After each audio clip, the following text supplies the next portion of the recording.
വിടണമെന്ന് എനിക്കറിയില്ല. ചില സ്ഥലത്തൊക്കെ ടാക്സി വിളിക്കുമ്പോൾ വിളിക്കല, കാണണ്ടേ കാണണ്ടേ കാണണ്ടേ കാണണ്ടേ എന്ന് ടാക്സി വിളിക്കുമ്പോൾ വിളിക്കല, മയ്യത്ത് കാണിക്കാൻ വേണ്ടി. എന്ത് ആവശ്യത്തിനാണ് ഇരിക്കട്ടെ.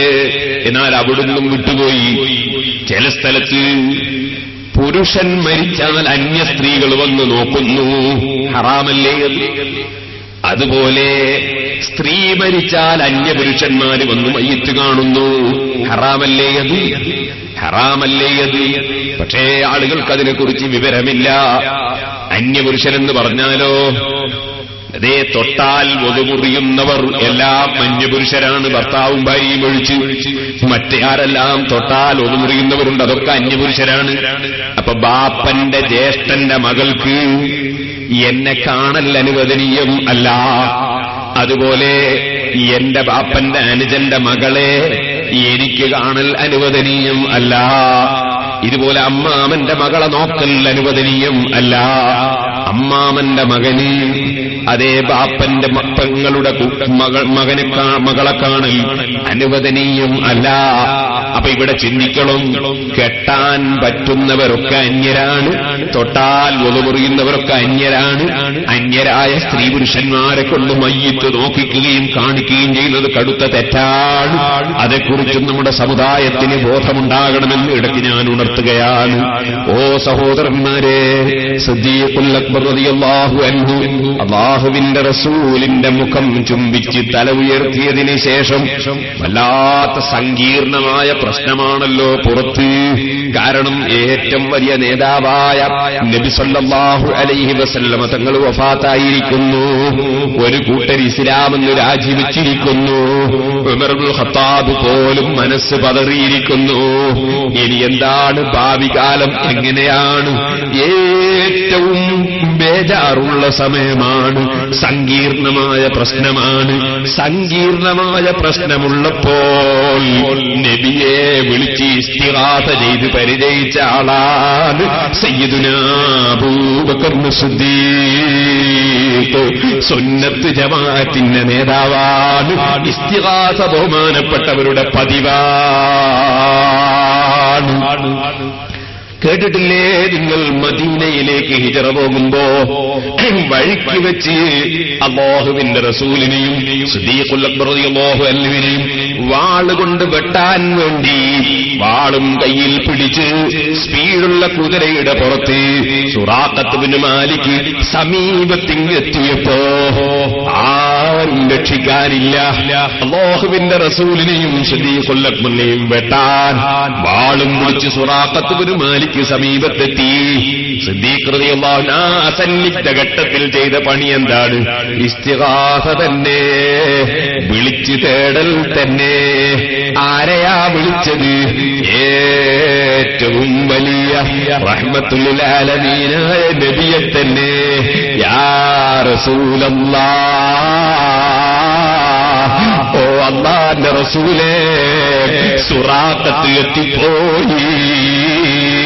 റസൂലുള്ളാഹിനെ വിളിച്ച് ഇസ്തിഗാസ ചെയ്തപ്പോ ഇമാം മുസ്ലിമും ഇമാം ബുഖാരിയും ഒക്കെ റിപ്പോർട്ട് ചെയ്ത ഹദീസുകൾ നോക്കിയാൽ കാണാം, അല്ലാഹുവിന്റെ റസൂലിനെ വിളിച്ച് ഇസ്തിഗാസ ചെയ്തപ്പോ സുറാഖത്ത് ഇബ്നു മാലിക് കുതിര പുറത്തു വരികയാണ്.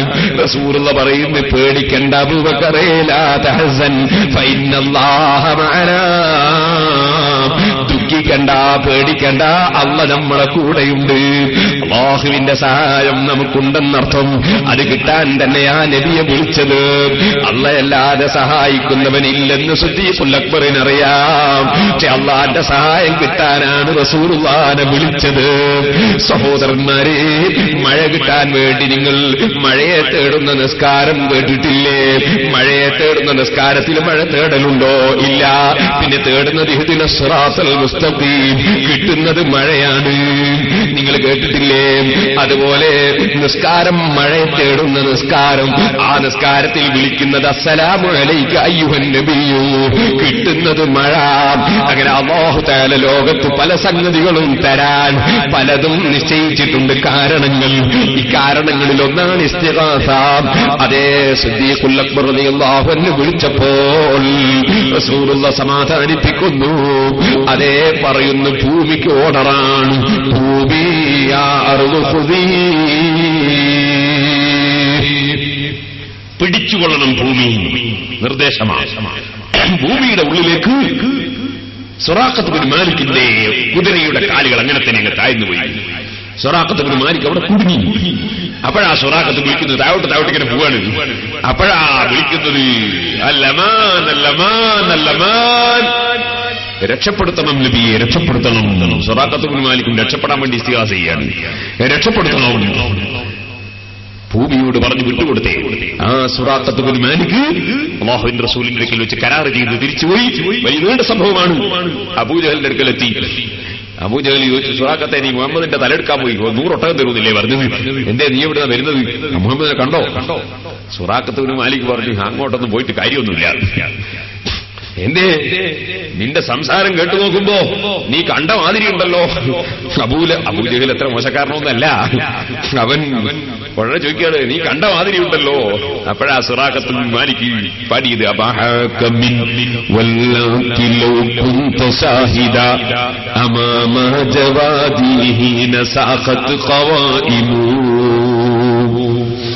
علمت ولم تشكك بأن محمدا رسول ببرهان لم لا تكارم.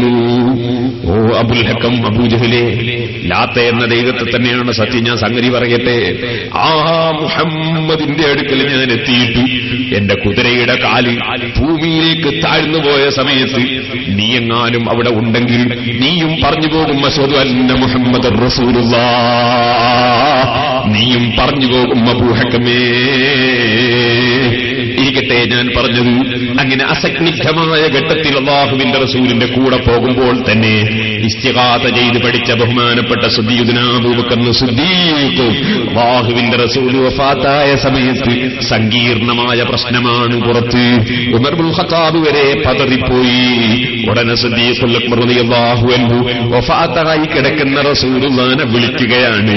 വിളിച്ചുകൊണ്ട് പറയുകയാണ്, വഫാത്തായ നബിയെ വിളിക്കുകയാണ്. ഇമാം ബുഖാരി റിപ്പോർട്ട് ചെയ്യുകയാണ്, ബിഅബീ അൻത വ ഉമ്മീ യാ നബിയല്ലാഹ്, എന്റെ ബാപ്പയെയും ഉമ്മയെയും അല്ലാഹുവിന്റെ നബിയായവരെ അങ്ങയ്ക്ക് സമർപ്പിക്കുന്നു. എന്റെ ബാപ്പയെ തങ്ങൾക്ക് സമർപ്പിക്കുന്നു, എന്റെ ഉമ്മയെ തങ്ങൾക്ക് സമർപ്പിക്കുന്നു. മഹാന്മാർക്ക് സമർപ്പിക്കൽ ഇങ്ങോട്ട് കിട്ടാനാണ്. അങ്ങനെയല്ലേ? സുബ്ഹാനല്ലാഹ്, നമുക്ക് തഅലീമിന് സഹായിക്കുന്ന ഒരു വലിയ അറബിയുണ്ട്. ആ അറബിനെ കാണാൻ പോകുമ്പോ നമ്മുടെ ഊരകം സഖാഫി ഒരു ചെറിയ കുപ്പിയിൽ ഊതിന്റെ അത്തറും വാങ്ങി പോകുന്നു.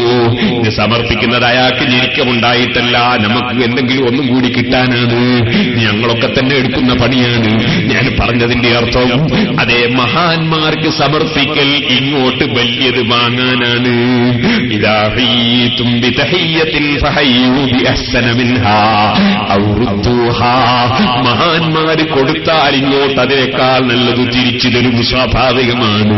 ഇരിക്കട്ടെ, അല്ലാഹുവിന്റെ റസൂലിന്റെ മുമ്പിൽ ബാപ്പനെ സമർപ്പിക്കുന്നു, ഉമ്മനെ സമർപ്പിക്കുന്നു. എന്നിട്ട് സാധാരണ വഫാത്തിന് മുമ്പ് സംസാരിക്കും പോലെ സിദ്ദീഖുൽ അക്ബർ സംസാരിക്കുന്നു.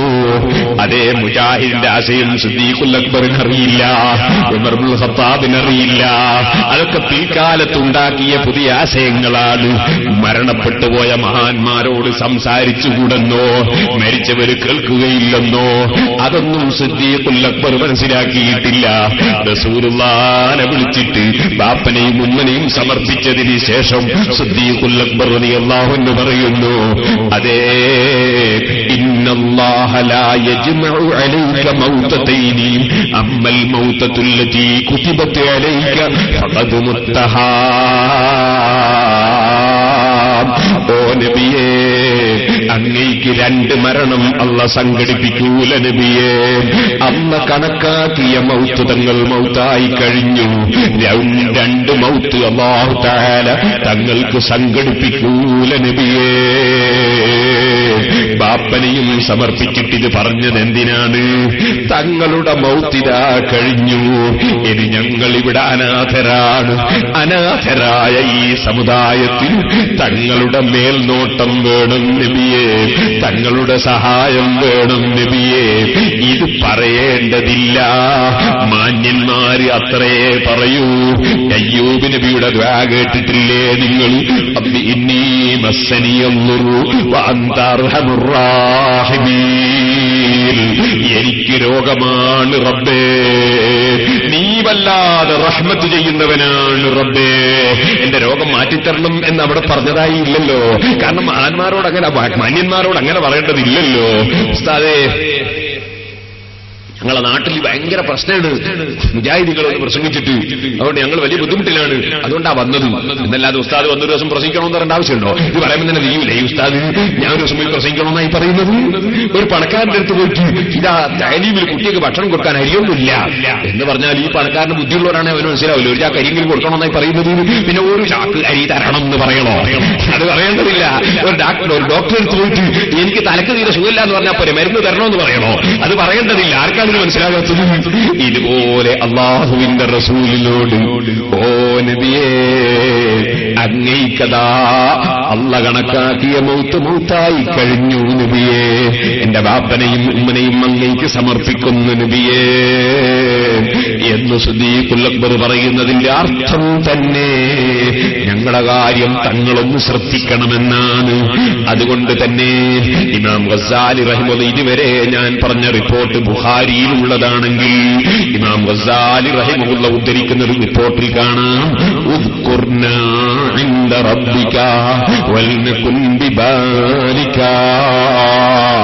നബിയേ, ഞങ്ങളുടെ കാര്യം അല്ലാഹുവിനോട് തങ്ങൾ പറയണം നബിയേ, ഞങ്ങളെ തങ്ങൾക്ക് ഓർമ്മയിലുണ്ടാകണം നബിയേ എന്ന് വഫാത്തായ നബി സല്ലല്ലാഹു അലൈഹി വസല്ലമ തങ്ങളോട് സിദ്ദീഖുൽ അക്ബർ പറഞ്ഞിട്ടുണ്ടെന്ന് തന്നെ ഇമാം ഗസ്സാലി വിവരിക്കുന്നു. ഇരിക്കട്ടെ സഹോദരന്മാരെ, അപ്പൊ മരണപ്പെട്ടു പോയ മഹാന്മാര് ബറക്കത്തുള്ളവരാണെങ്കിൽ അവരെ ചുംബിക്കലും അവരെ മുഖം കാണലും അവരെ വിളിക്കലും അവരോട് പറയലൊക്കെയുണ്ട്, ഇസ്ലാമിലുണ്ട്. അതേ സമയത്ത് ഓർഡിനറി ആൾക്കാരാണെങ്കിൽ നമ്മളിങ്ങനെ ടാക്സി വിളിക്കുമ്പോ പോലെ മയ്യിത്ത് കണ്ടോ കണ്ടോ എന്ന് ചോദിക്കണ്ടാന്നാ ഞാൻ പറഞ്ഞത്. എന്റെ വിഷയത്തിലേക്ക് പോയി ഞാൻ നിർത്തട്ടെ. അങ്ങനെ മരിച്ച മയ്യിത്തിനെ കൊണ്ടുപോയി കുളിപ്പിച്ചു. ആ കുളിപ്പിച്ച മയ്യിത്ത് കൊണ്ടുവന്ന് കഫൻ ചെയ്തു. ആ കഫൻ ചെയ്യുന്ന സമയത്ത് നിന്റെ നെറ്റിക്ക് പരുത്തി വെച്ചുപോയി, കണ്ണിന് പരുത്തി വെച്ചുപോയി, തൊള്ളക്ക് പരുത്തി വെച്ചുപോയി. ആലിമീങ്ങളെ ചീത്ത പറയുന്നവരില്ലേ, തൊള്ളക്ക് അതാ പരുത്തി വെച്ചടോ. അതേ സുജൂദിന്റെ അവയവങ്ങൾക്കൊക്കെ പരുത്തി വെച്ചു. സുജൂദ് ചെയ്യാൻ മടിച്ചവരില്ലേ, പരുത്തി വെച്ചു. നിന്റെ ശരീരം പൊതിഞ്ഞു. ആ പൊതിഞ്ഞ ശരീരം മയ്യിത്ത് കട്ടിലിൽ വെക്കുകയാണ്. നിന്റെ അന്തസ്സുള്ള വാഹനം എവിടെ? നിന്റെ പ്ലെയിൻ സവാരി എവിടെ? ഹെലികോപ്റ്റർ എവിടെ? കാർ എവിടെ? മയ്യിത്ത് കട്ടിലിൽ കയറ്റിപ്പോയി ജീവിതകാലത്ത് കയറിക്കിടക്കാൻ മടിക്കുന്ന വാഹനം, സ്ട്രെച്ചറിൽ കയറിപ്പോയി, ആംബുലൻസിൽ കയറിപ്പോയി, ആരോഗ്യമുള്ളപ്പോ കയറാൻ മടിക്കുന്ന വാഹനം നിന്നെ എടുത്തുകൊണ്ടുപോയി ഖബറിൽ വെക്കുകയാണ്. ഖബറിനെ കുറിച്ച് നീ ചിന്തിച്ചിട്ടുണ്ടോ?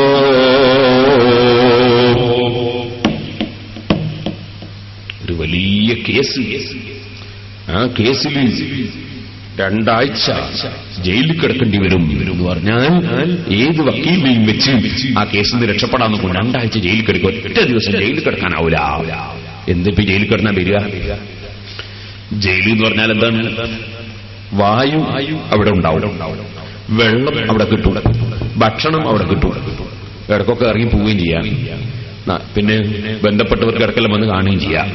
പിന്നെ ആകെപ്പുള്ള എന്താ, വേറൊരു പോകാനാവില്ല, സമ്മേളനത്തിന് പോകാനാവില്ല, ഭാര്യയുടെ കൂടെ ജീവിക്കാൻ കഴിയില്ല, മക്കളുടെ കൂടെ ജീവിക്കാൻ കഴിയില്ല. ഇങ്ങനെ കുറച്ച് പ്രയാസങ്ങളുണ്ട്.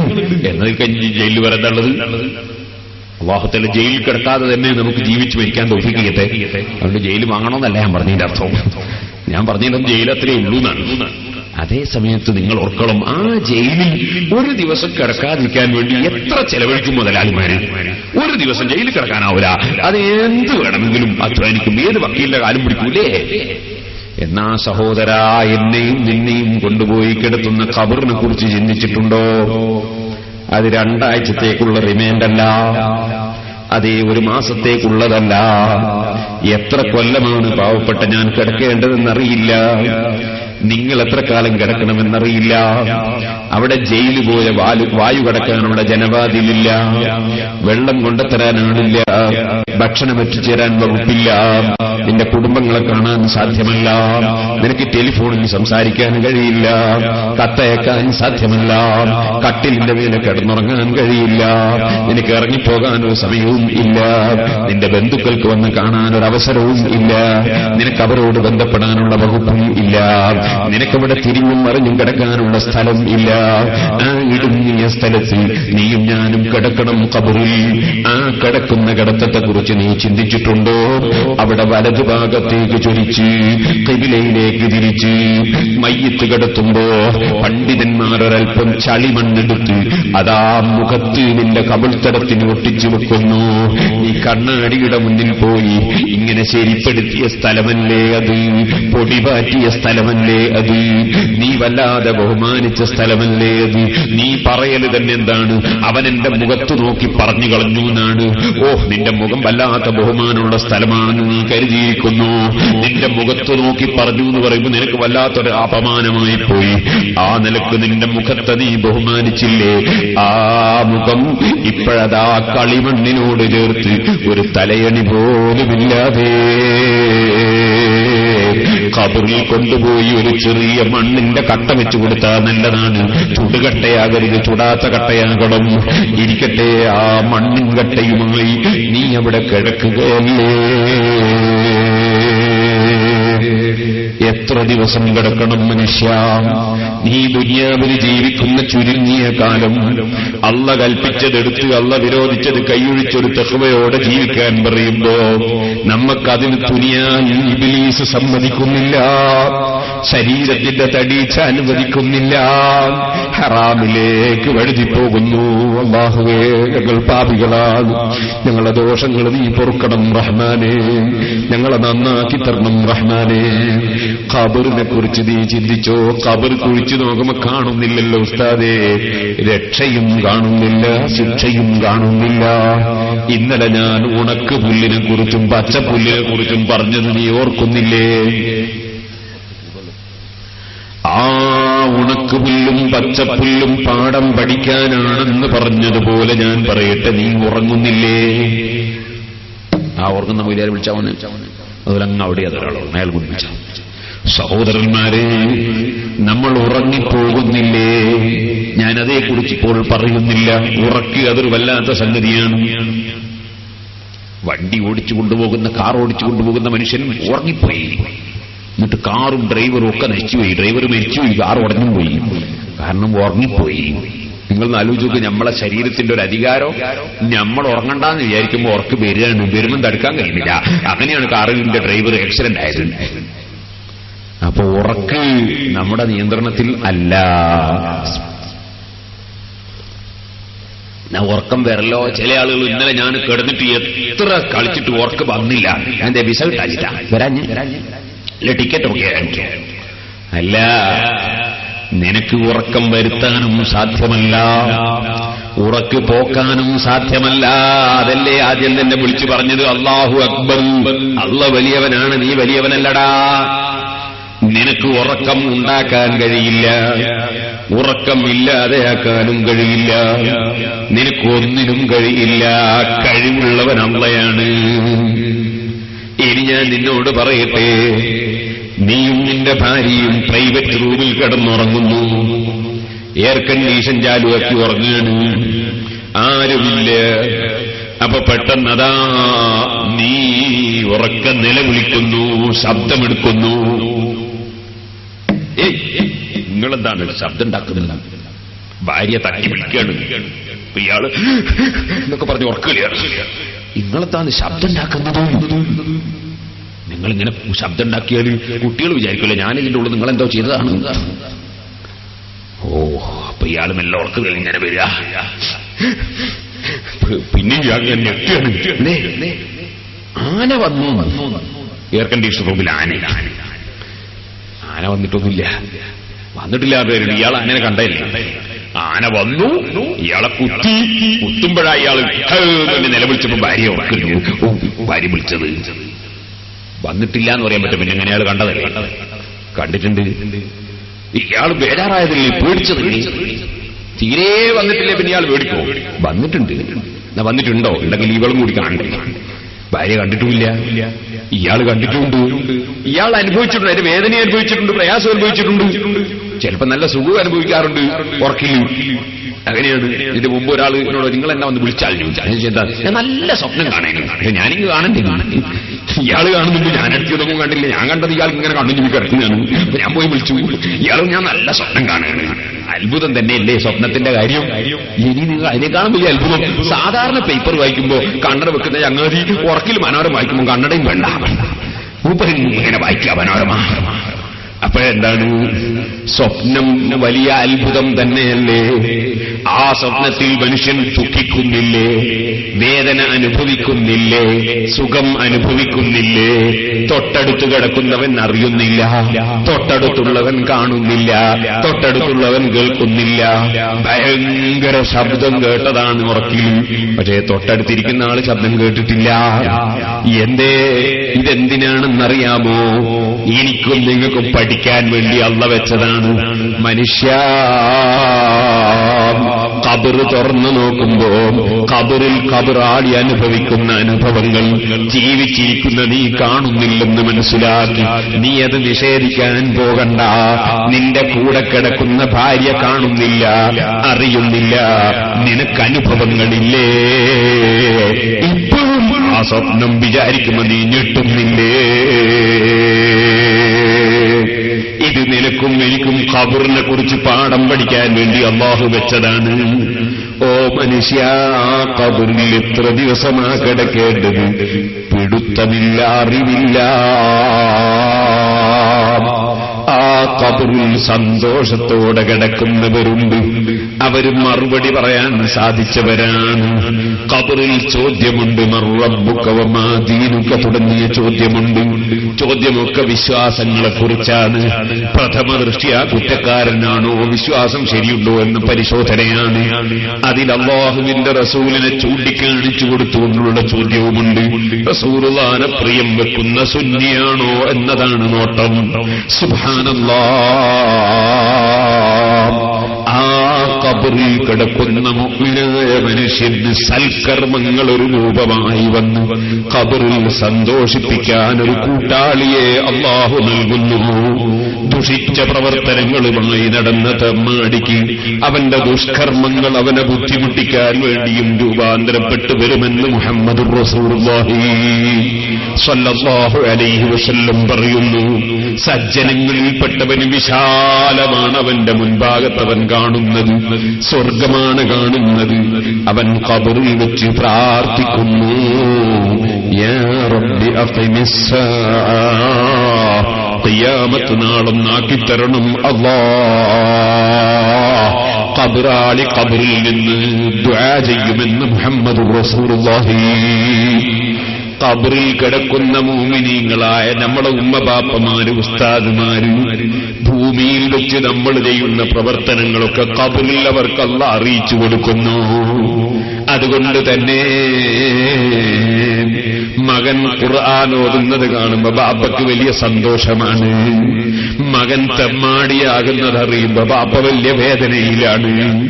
സുന്നത്ത് ജമാഅത്തുകാരനായ ബാപ്പയുടെ മകൻ സുന്നത്ത് ജമാഅത്ത് വിട്ട് പുത്തൻവാദിയായ വിവരം കേൾക്കുമ്പോ ബാപ്പ വലിയ സങ്കടത്തിലാണ്. പരിശുദ്ധ ഖുർആനിൽ അല്ലാഹു പറഞ്ഞില്ലേ, ഖുൽ ഇന്നലു ഫസയറല്ലാഹു അമലക്കും റസൂലുഹു എന്ന് തുടങ്ങുന്ന ആയത്തിന്റെ തഫ്സീറിൽ ഇബ്നു കസീർ രേഖപ്പെടുത്തി വെച്ചിട്ടുണ്ട്. ഖബറിൽ കിടക്കുന്ന ആളുകൾ കുടുംബങ്ങളുടെ അവസ്ഥാവിശേഷങ്ങൾ അറിയുന്നു, അവര് ദുഃഖിക്കുന്നു, സന്തോഷമുണ്ടാകുമ്പോ അൽഹംദുലില്ലാഹ് പറയുന്നു. ഖബറാളികളായ മുഅ്മിനീങ്ങൾ ജീവിച്ചിരിക്കുന്നവർക്ക് വേണ്ടി ഖബറിൽ വെച്ച് പ്രാർത്ഥന നടത്തുന്നു. സന്തോഷത്തോടെ മുഅ്മിനീങ്ങൾ ഖബറിൽ കിടക്കുന്നു. തെമ്മാടികൾ പ്രയാസത്തിലും ബുദ്ധിമുട്ടിലും തന്നെ. അതിൽ പല കക്ഷികളുമുണ്ട്. അല്ലാഹുവിന്റെ റസൂല് പറയുന്നു, ഒരു ദിവസം ഒരാൾ വന്ന് റസൂൽ സല്ലല്ലാഹു അലൈഹി വസല്ലം തങ്ങളോട് പറഞ്ഞു, നബിയേ, ഞാൻ ഒരു സ്ഥലത്തൊരു ടെന്റ് കെട്ടിയുണ്ടാക്കി. അതൊരു ഖബറാണ് എന്ന് എനിക്കറിയില്ലായിരുന്നു. ഫൈദാ ഹുവ ഖബ്റു ഇൻസാനിൻ യഖറഉ ഫീ സൂറത തബാറക. ഖബറിന്റെ ഉള്ളിൽ നിന്ന് തബാറക സൂറത്ത് ഓതുന്ന ശബ്ദം ഞാൻ കേട്ടു. ഞാൻ ടെന്റ് കെട്ടിയത് ഖബറും പുറത്തായിരുന്നു. അള്ളാന്റെ റസൂല് പറഞ്ഞോ ഖബറിന് ഖുർആൻ ഓതൂല എന്ന് പറഞ്ഞോ? മഹാന്മാർക്ക് ഖബറിൽ ഖുർആൻ ഓത്തുണ്ട്, മഹാന്മാർക്ക് ഖബറിൽ നിസ്കാരമുണ്ട്, ഖബറിൽ മഹാന്മാർക്ക് പല പല സംഗതികളും ഉണ്ട്. ചിലപ്പോ ഖബറിന് എണീറ്റ് പോകലും ഉണ്ട്. അതാ മൂസാ നബി അലൈഹിസ്സലാം ഖബറിന് നിസ്കരിക്കുന്നത് അതാ ഇസ്രായിന്റെ രാത്രിയിൽ അള്ളാഹുവിന്റെ റസൂല് കണ്ടു. അമ്പിയാക്കള് തന്നെ പള്ളിയിൽ വന്ന് റസൂലുള്ളാഹിന്റെ കൂടെ നിസ്കരിച്ചു. മേലെ ആകാശത്തിൽ ചെന്നപ്പോ അവിടെയും അമ്പിയാക്കൾ സ്വീകരണത്തിനെത്തി. ചില മഹാന്മാര് ഖബറിന്ന് എഴുന്നേറ്റ് പോയവരും ഉണ്ട്, അതേ വന്ന് പിന്നെയും കിടന്നവരും ഉണ്ട്, സമ്മേളനത്തിൽ പങ്കെടുത്തവരും ഉണ്ട്, റസൂലുള്ളാഹിക്ക് സ്വീകരണം കൊടുത്തവരും ഉണ്ട്. അതൊക്കെ മഹാന്മാരെ പവറനുസരിച്ച് പല പല പദവികളും അല്ലാഹു നൽകുന്നുണ്ട്. അതിനൊന്നും ആരും അസൂയപ്പെട്ടിട്ട് കാര്യമില്ല. അല്ലാഹു കൊടുക്കുന്നത് തടുക്കാൻ ഒരു മുജാഹിദിനും സാധ്യമല്ല, ഒരു ജമാഅത്തുകാരനും സാധ്യമല്ല. ഖബറിന്റെ ഉള്ളിൽ വെച്ച് ഖുർആൻ ഓതുന്നത് കേട്ട സംഭവമാണ് റസൂലുള്ളാഹി സ്വല്ലല്ലാഹു അലൈഹി വസല്ലം തങ്ങളോട് പറഞ്ഞത്. റസൂലുള്ളാഹിന്റെ മറുപടി, തിൽക്കൽ മുൻജിയത്തു തുൻജീഹി മിൻ അദാബിൽ ഖബ്രി. സൂറത്തു തബാറക, തബാറക സൂറത്ത് ഓതുന്നവന് ഖബറിലെ അദാബിൽ നിന്ന് ആ സൂറത്ത് രക്ഷപ്പെടുത്തും. അഥവാ ആ സൂറത്ത് രക്ഷപ്പെടുത്താൻ കാരണമാകും. അതുകൊണ്ട് ഓ ഉമ്മമാരെ, ഓ മുഅ്മിനീങ്ങളെ, എല്ലാ ദിവസവും തബാറക സൂറത്തൊന്ന് പതിവായി ഓദിക്കോ. അത് ഖബറിലെ അദാബിൽ നിന്ന് രക്ഷ തേടാനുള്ള സൂറത്താണ് കേട്ടോ. ഖബറിൽ പല പല പവറുകളുമുള്ളവരുണ്ട്. ഞാൻ ചരിത്രങ്ങളിലേക്ക് കടക്കുന്നില്ല. ഇമാമുൽ ഹർമൈനി, ഇമാം ഗസാലിയുടെ ഉസ്താദാണ് റളിയല്ലാഹു അൻഹുമാ. ഖബറിൽ കൊണ്ടുപോയി വെച്ച് മുങ്കർ നകീറിന്റെ ചോദ്യത്തിന് മറുപടിയൊക്കെ പറഞ്ഞിട്ട് മുങ്കർ നകീറിനോട് തിരിച്ചൊരു ചോദ്യം. എന്താ ചോദ്യം? അദാന്തുമാമിർ റബ്ബിക്കുമാ, ഞാൻ ഖബറിൽ അദാബില്ല, ഖബറിൽ ചോദ്യമില്ല എന്നൊക്കെ മുഅ്തസിലിയാക്കൾ എന്ന് പറയുന്ന പുത്തൻവാദികൾ വാദിച്ചപ്പോ ഖബറിൽ അദാബുണ്ട്, ഖബറിൽ ശിക്ഷയുണ്ട്, രക്ഷയുണ്ട്, ചോദ്യമുണ്ട്, മറുപടിയുണ്ട്. ഇത് സമർത്ഥിക്കാൻ ഞാൻ എത്ര കിതാബാണ് എഴുതിയത്, ഞാൻ ഏതൊക്കെ വാദപ്രതിവാദത്തിലാണ് പങ്കെടുത്തത് ഖബറിൽ ഇതുണ്ട് എന്ന് പറയാൻ വേണ്ടി. എന്നിട്ട് എന്നെ ഖബറിൽ കൊണ്ടുപോകുന്നു വെച്ചപ്പോ എന്നോടും ചോദ്യം തന്നെയാണോ? ഇത് നന്നായി പഠിപ്പിച്ച് വന്നവനല്ലേ ഞാൻ. ഇമാമുൽ ഹർമൈനി തങ്ങൾ മലക്കുകളോട് തിരിച്ചു ചോദിച്ചുവെന്ന് ഇമാം സുയൂത്തി റളിയല്ലാഹു അൻഹു അവിടുത്തെ അൽ ഫതാവയിൽ രേഖപ്പെടുത്തിയത് കാണാം. ഖബറിന്റെ ഉള്ളിൽ വലിയ വലിയ പവറുകൾ ഉള്ളവരുണ്ട്. ഇരിക്കട്ടെ സഹോദരന്മാരെ, ആ ഖബർ ജയില് പോലെയല്ല, ജയിലിനേക്കാളൊക്കെ എത്രയോ കഠിനമാണ്. മഹാന്മാർക്ക് എവിടെയും സന്തോഷം തന്നെ. ആ ഖബറിൽ പാവപ്പെട്ട ഞാനും നിങ്ങളും കിടക്കണം. ആ ഖബറിന് വേണ്ടി ഒരുങ്ങണം, ആ ഖബറിന് വേണ്ടി അധ്വാനിക്കണം. ആ ഖബറിൽ നിന്നൊരു ദിവസം അല്ലാഹുവിന്റെ നിശ്ചയപ്രകാരം വിളിക്കപ്പെടുന്ന ദിവസമുണ്ട്. ആ ദിവസമാണ് മനുഷ്യന്റെ നന്മയും തിന്മയും അതാ പരിശോധിക്കപ്പെടാൻ ഹാജരാക്കപ്പെടുന്ന ദിവസം. ബിസ്മില്ലാഹിർ റഹ്മാനിർ റഹീം. അൽഹംദുലില്ലാഹി റബ്ബിൽ ആലമീൻ അർറഹ്മാനിർ റഹീം. ഈ മൂന്ന് കാര്യങ്ങളും അല്ലാഹുവിനെ സ്തുതിച്ച് പറയലാണല്ലോ, അല്ലാഹനെ പുകഴ്ത്തലാണല്ലോ. ഉടനെ പറയുന്നു മാലികി യൗമി